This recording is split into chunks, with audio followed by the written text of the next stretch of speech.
क्रांती news, आवाज सर्वसामान्यांचा। Digras overload टिप्परची खासदाराच्या वाहनाला धडक, सुदैवाने सर्वजण सुखरूप।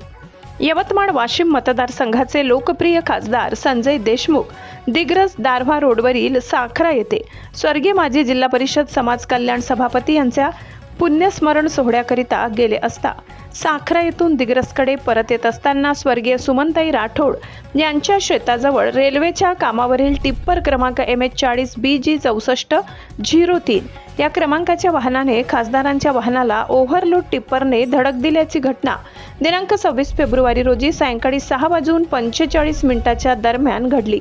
या वाहनामध्ये खासदार संजय देशमुख यांच्यासह रमेश चव्हाण, दीपक वानखेडे, भारत राठोड, योगेश रामावत, सुरक्षा रक्षक अतिश सवडे, चालक शेख माजिद।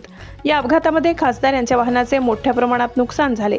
सुदैवाने कुठलीही जीवितहानी अथवा कुठलाही गंभीर नसून सर्वजण सुखरूप आहेत। घटनास्थळ स्वतः ठाणेदार वैजनाथ मुंडे गाठून टिप्परसह टिप्पर चालकाला ताब्यात घेतले आहे।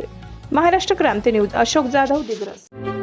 अशाच नवनवीन बातम्या पाहण्यासाठी आमच्या महाराष्ट्र क्रांती न्यूज या YouTube चॅनलला लाईक करा, सबस्क्राईब करा आणि बेल आयकॉनला प्रेस करा।